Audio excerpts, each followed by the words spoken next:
느헤미야를 묵상하고 있습니다.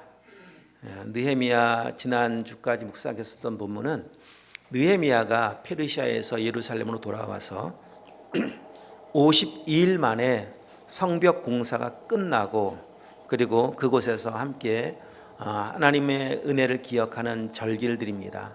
나팔절을 드립니다.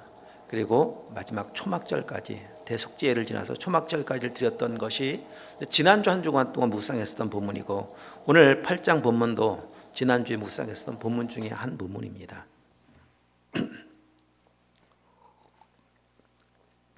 52일 동안, 140년 동안 무너졌던 성벽이 52일 만에 완공이 되어집니다. 근데 그 공사가 완공되는 과정은 참 힘든 과정이 계속 반복이 됐었습니다. 외부의 공격이 있었습니다. 산발랏 도비아의 공격이 있습니다.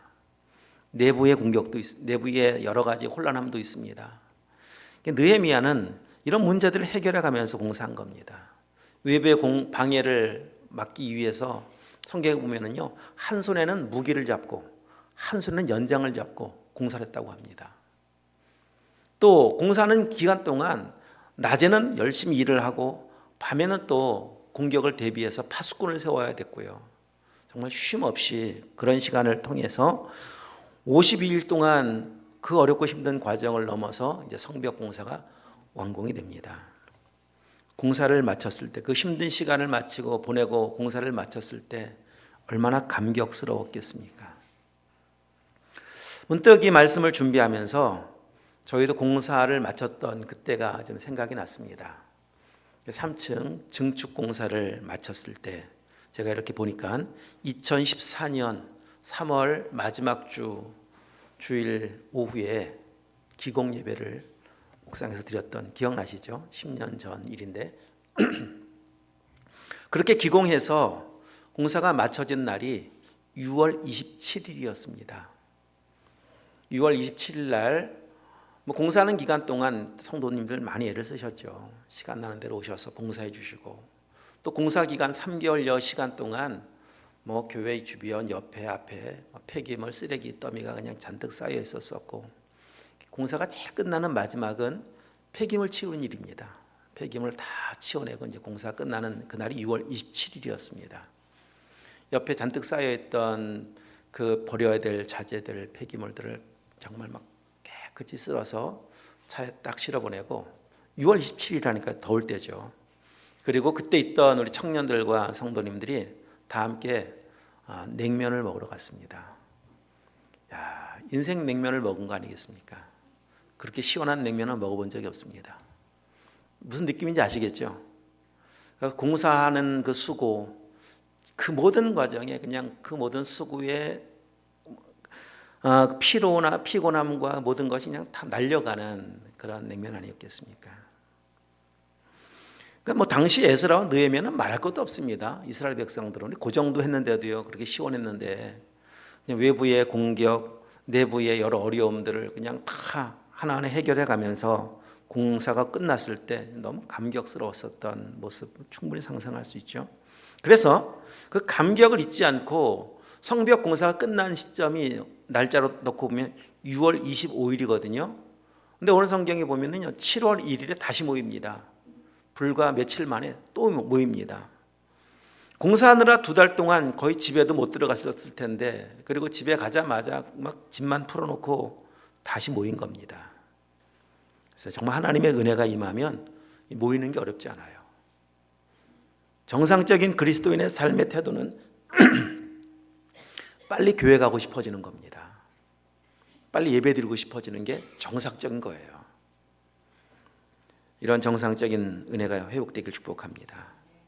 오늘 본문과 같이 7월 2일에 모인 사람들은 수문학 광장에 모여서 부흥성회를 엽니다. 오늘 수문학 광장의 은혜로운 부흥 집회를 통해 몇 가지 배우려고 합니다.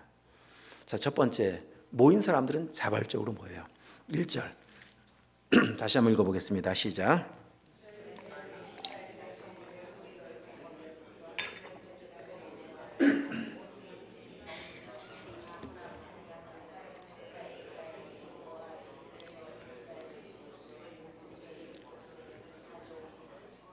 네,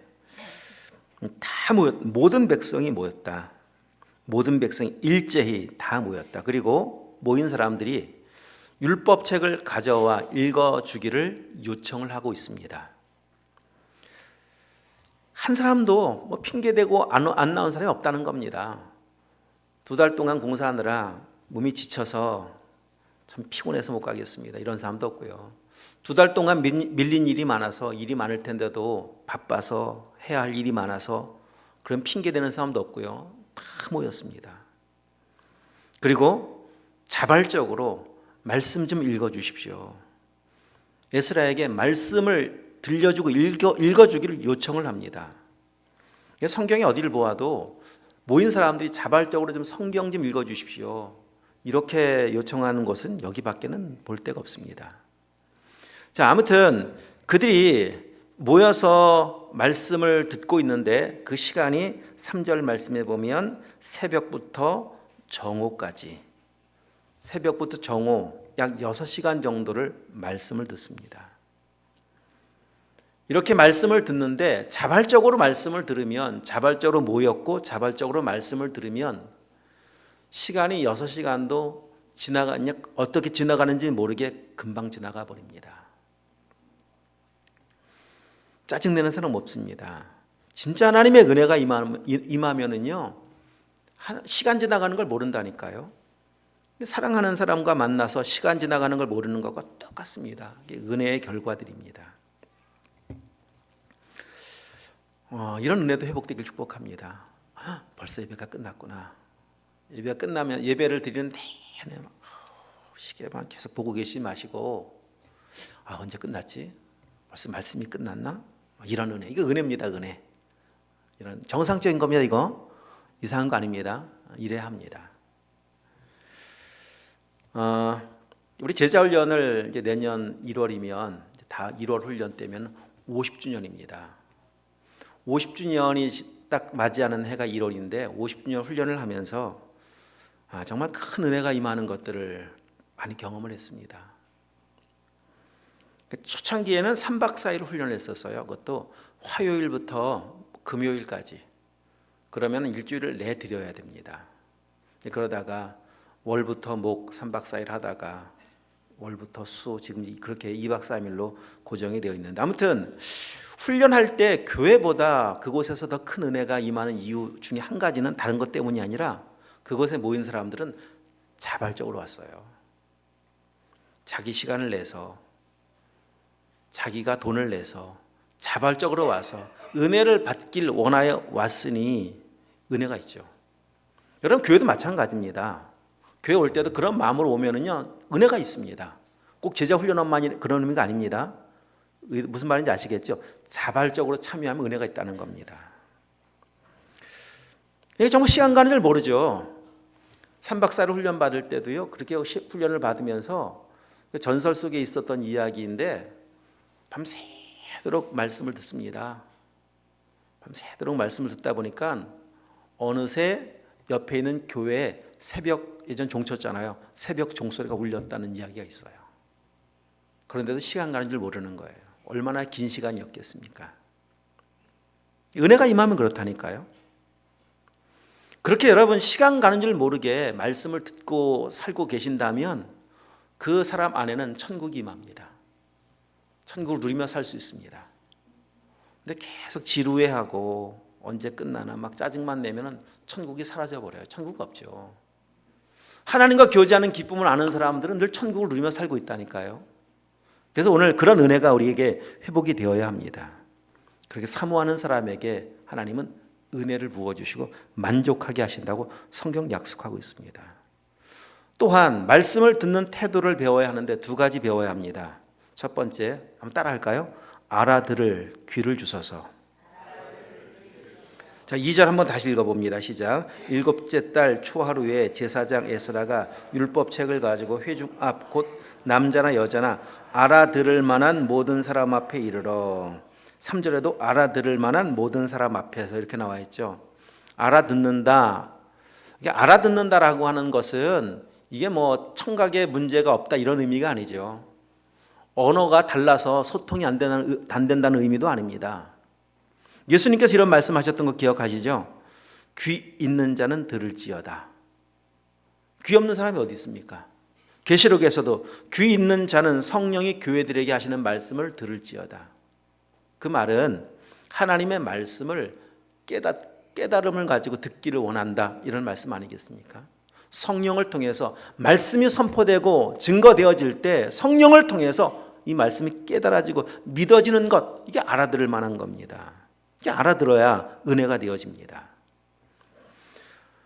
하나님의 말씀은 우리가 노력으로, 우리의 지식으로 깨달을 수가 없습니다. 반드시 성령을 통해서입니다. 그 성령을 통해서 말씀이 깨달아지고 알아들을 만한 귀가 되어지면은 말씀은 믿음이 됩니다. 믿음이 되어지면 구원을 받습니다. 믿음은 들음에서 남이요, 들음은 그리스도의 말씀이라고 말씀하지 않습니까? 그 들음이라고 하는 것이 성령을 통해서 깨닫게 하심으로 듣는 겁니다. 우리 지금 아이들, 주일학교 아이들도 있지만은 아이들도 성령을 통해서라면 깨달을 수 있습니다. 믿을 수 있습니다. 그래서 구원받을 수 있습니다. 요한복음 5장 25절 말씀에서는 듣는 자는 살아난다고 말씀하셨어요. 약속해 주셨습니다. 진실로 진실로 너에게 이르노니, 우리 한번 다시 잘 아는 말씀이겠지만 여기 접어두시고 손가락으로 이렇게 끼워두시고 한번 갔다 오십시다. 요한복음 5장 25절 말씀, 우리 주일학교 아이들도 한번 찾아보시고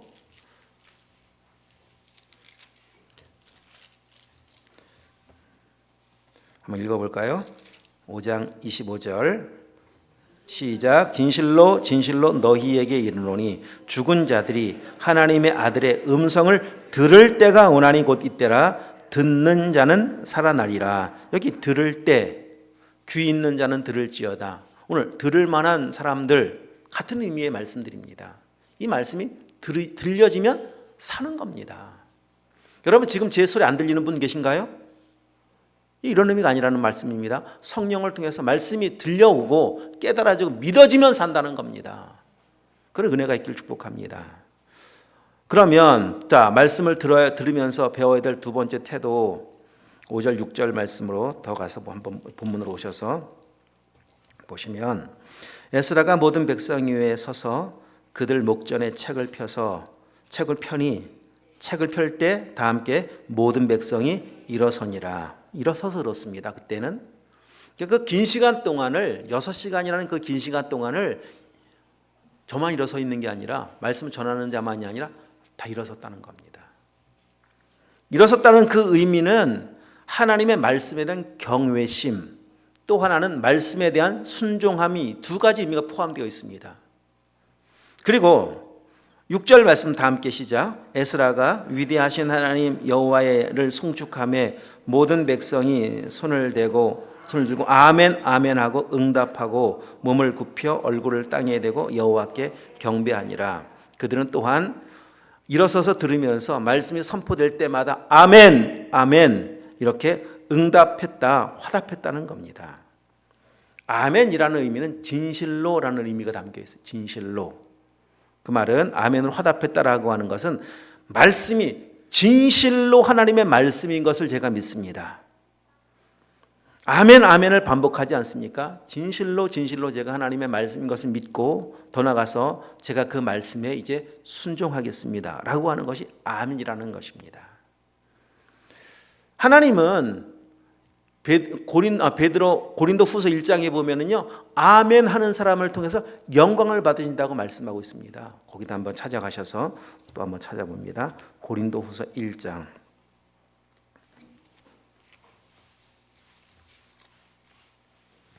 고린도 후서 1장 다 한번 찾아가 보도록 하겠습니다.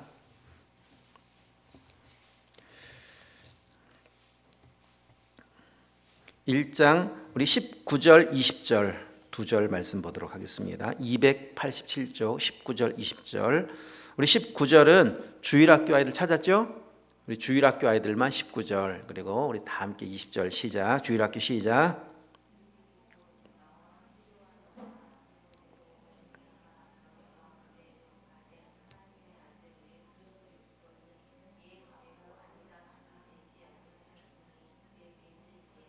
아멘. 다 함께 시작. 하나님의 약속은 얼마든지 그리스도 안에서 이해가 되니 그런즉 그로 말미암아 우리가 아멘하여 하나님께 영광을 돌리게 되느니라. 아멘. 예수 그리스도를 소개하고 있습니다. 19절 말씀. 하나님의 아들 예수 그리스도는 예하고 아니라 함이 되지 아니하셨으니 예수님에게는 언제나 예, 아멘, 아멘, 예만 되셨답니다. 하나님의 모든 뜻에 우리를 만들기로 계획하셨던 그 성삼위 하나님의 창조 계획 속에는 계획하실 때부터 예수님은 그리스도의 역할을 감당하셔야만 했습니다. 그 말은 뭡니까? 십자가 지기로 계획할 때부터입니다. 그때부터 이해하신 겁니다. 아들아 네가 죽어야 돼. 예, 제가 죽어야죠. 아들아 이제 때가 왔단다. 내려가야지. 예, 가야죠. 아들아 이제는 공생의 사역을 끝날 때가 됐어. 이제 십자가 질 때가 됐어. 이제 죽어야 돼. 예, 제가 죽어야죠. 이 말입니다. 이것은 언제나 예만 되셨다는 겁니다. 그래서 예수님은 하나님께 영광이 될 수가 있었습니다. 마찬가지입니다. 20절 말씀. 약속을 듣고 믿는 자들, 그 말씀을 앞에 반응하는 것은 아멘하여 수문학 광장에 모인 사람들이 아멘 아멘 함으로 하나님께 영광이 됐다는 거 아니겠습니까? 오늘 말씀 앞에 이렇게 아멘 아멘 할 수 있는 믿음이 있길 축복합니다. 사도행전에 보면은요, 말씀을 듣는 사람들 아주 상반된 두 부류를 만나게 되어집니다. 첫 번째 부류의 사람 2장을 가보겠습니다. 사도행전 2장.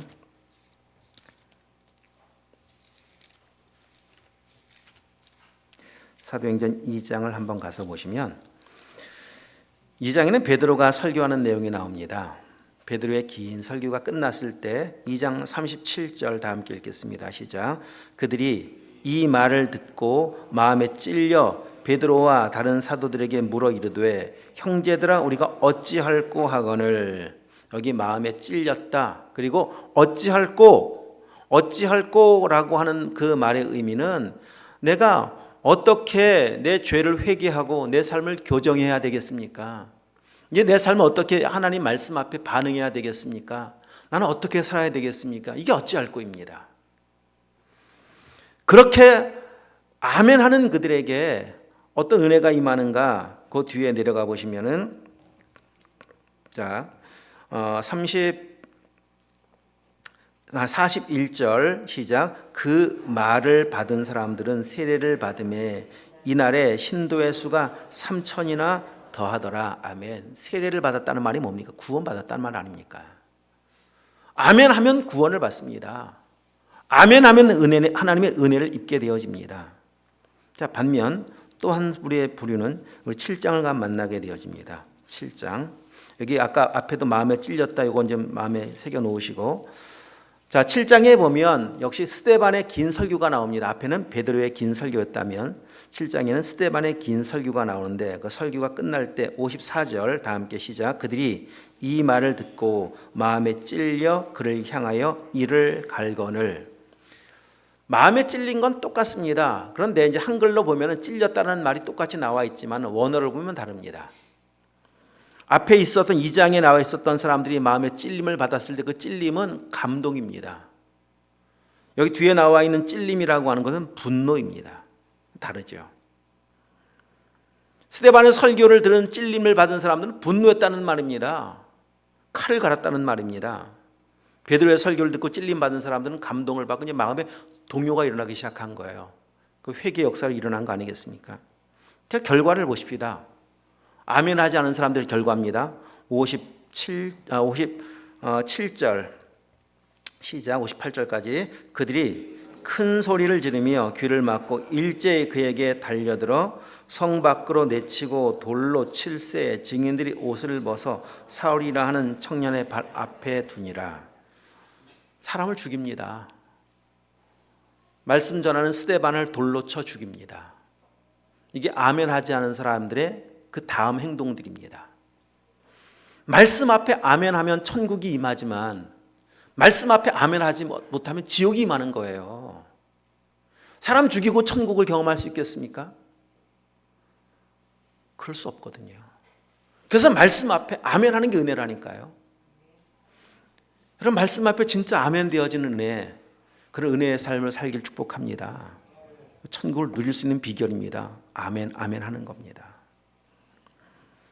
자, 그러면 이제 말씀을 듣고 어떻게 반응해야 하는가 두 가지를 더 우리 결론으로 배우도록 하겠습니다.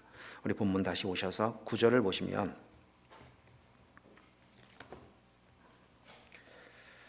8장 9절 말씀 다 함께 시작. 백성이 율법을 말씀을 듣고 다 우는지라. 총독 느헤미야와 제사장 겸 학사 에스라가 백성을 가르치는 레위 사람들이 모든 백성에게 이르기를 오늘은 너희 하나님 여호와의 성일이니 슬퍼하지 말며 울지 말라 하고.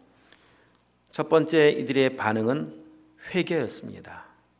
말씀을 듣고 울었다라고 하는 것은 회개의 눈물입니다. 첫 번째는 자신의 죄를 발견했기 때문입니다. 말씀을 들으면 나타나는 아주 자연스러운 반응들입니다. 회개가 있어야 그 다음에 감사가 있습니다. 그래서 이 눈물은 회개와 감사의 눈물입니다. 여러분 인생 살면서 눈물 흘릴 일이 참 많죠. 근데 진짜 가치 있고 의미 있는 눈물은 이렇게 말씀 앞에 반응하는 눈물들입니다. 이런 의미 있지 않겠습니까? 아주 예전에 오래전에 이런 이야기를 들은 적이 있습니다. 어느 교회 성도가 지렁이 양식 사업을 했대요. 돈을 많이 투자했다가 쫄딱 망했답니다. 그리고 3박 4일 동안 울더래요. 평생 신앙생활하면서 한 번도 우는 걸 못 봤는데 지렁이 양식 사업하고 망하고 나서 내 지렁이 그러면서 그렇게 3박 4일 동안 서럽게 울더랍니다. 여러분 은혜 때문에 우는 성도가 되길 축복합니다. 나 같은 죄인 살려주신 그 은혜 때문에 감격되어져서 우는 눈물. 여러분 그렇게 울 때 진짜 의미 있는 회개와 감사의 눈물 흘릴 때 하나님은 우리의 삶의 이 절망을 기쁨으로 바꿔주실 거예요. 우리 여러분 1장을 기억하시나요? 느헤미야가 하나님으로부터 예루살렘 성벽에 대한 상황을 들었을 때 제일 먼저 느헤미야는 그냥 그 자리에 벌썩 주저앉아서 울기 시작했습니다. 울면서 금식하며 기도했습니다. 오늘 그런 눈물의 기도가 있었기 때문에 이 감격의 눈물이 이 땅 가운데 지금 다시 회복되는 거 아니겠습니까? 하나님은 하나님을 향해 흘리는 눈물을 그냥 탄식으로만 머물러 계시도록 하지 않습니다. 하나님 앞에 나와 울기 시작할 때 기쁨의 눈물로 바꿔주시거든요. 하나님 앞에 나와서 우는 겁니다. 여러분 기대하며 소망하십시오. 우리의 눈물을 바꿔주실, 눈물의 의미를 바꿔주실 하나님을 기대하십시오. 자, 두 번째 말씀을 듣고 배워야 될 또 하나의 태도는 순종인데 10절 말씀 다시 보시면은요. 10절 말씀 읽겠습니다. 시작. 느헤미야가 또 그들에게 이르기를 너희는 가서 살찐 것을 먹고 단 것을 마시되 준비하지 못한 자에게는 나누어 주라. 이날은 우리 주의 성일이니 근심하지 말라. 여호와로 인하여 기뻐하는 것이 너희의 힘이니라 하고. 가서 이젠 돌아가서 살찐 것도 먹고 단 것도 마셔라. 살찐 것, 단 것이라고 하면 최고의 음식으로 이해하시면 됩니다. 너희가 먹을 수 있는 최고의 음식들을 함께 먹으며 축제를 벌이거라. 그런데 준비하지 못한 자, 준비하지 못하는 이유는 크게 두 가지로 생각해 볼 수 있습니다. 첫 번째, 너무 가난해서 이 단 것, 이 살찐 것 준비할 수 없는 사람들이 분명히 있었겠죠. 또 한 가지 이유는 당시 상황을 생각해 본다면 52일 동안 성벽 공사를 하느라 지금 집을 나온 사람들이 있었습니다. 진짜 멀리서 온 사람도 있었습니다. 멀리서 온 사람들은 7월 1일이면 다시 모여야 돼요. 왜냐하면 7월 1일이 나팔절이거든요. 그 뒤로 대속절이 이제 계속 절기가 이어집니다. 이걸 아는 사람들은 너무 멀어서 갔다 오기에는 시간이 없습니다. 5일 만에 다시 모여야 되는데 가는데 3일, 오는데 3일이면 안 맞잖아요, 시간이. 그러니까 아예 그냥 머물러서 끝날 때까지 기다리는 사람들은 먹을 게 당연히 없을 수밖에 없지 않겠습니까? 아무튼 없는 사람들이 있다. 그들에게는 너희만 먹지 말고 나누어 주어라 라고 말씀하니까, 자 12절 다 함께 읽겠습니다. 시작. 모든 백성이 곧 가서 먹고 마시며 나누어 주고 크게 즐거워하니 이는 그들이 그 읽어준 말을 밝히 알미라. 모든 백성이 또 중요합니다. 이게 말씀에 모든 것이 중요한 거예요. 또 곧 중요한 겁니다. 다 순종했다는 겁니다. 곧이라고 하는 즉시잖아요. 모든 백성이 말씀을 듣고 말씀 앞에 즉시 반응하면서 그 다음에 나 말씀하신 것까지 먹고 마시며 나누어 주었다. 12절 끝부분에 보면 이런 말씀이 있죠. 이는 그들이 그 읽어준 말을 밝히 알았다. 밝히 알았다라고 하는 말은 깨달았다는 겁니다. 순종할 수 있었던 것은 말씀의 의미가 뭔지 알았다는 겁니다. 말씀을 듣고 끝나는 것이 아니라 이렇게 살라고 지금 내게 주셨지라고 믿고 깨달았다는 겁니다. 그리고 그렇게 순종할 때 오늘 지금 읽었던 말씀과 같이 크게 즐거워했다. 이게 원리들입니다. 하나님의 은혜를 누리며 살아가는 원리는 말씀을 듣는 것에서 끝나는 것이 아니라 말씀을 듣고 순종할 때 하나님의 나라, 하나님의 은혜가 임하는 것을 또 확인하는 겁니다. 여러분 성도들이요, 순종함으로 크게 즐거워하게 하시는 예비된 복을 받아 누리길 축복합니다. 그래서 야고보서를 우리 마지막으로 한 군데만 더 찾아서 읽도록 하겠습니다. 야고보서 1장을 한번 가보도록 하겠습니다. 신약성경 372쪽 야고보서 1장 22절부터 25절.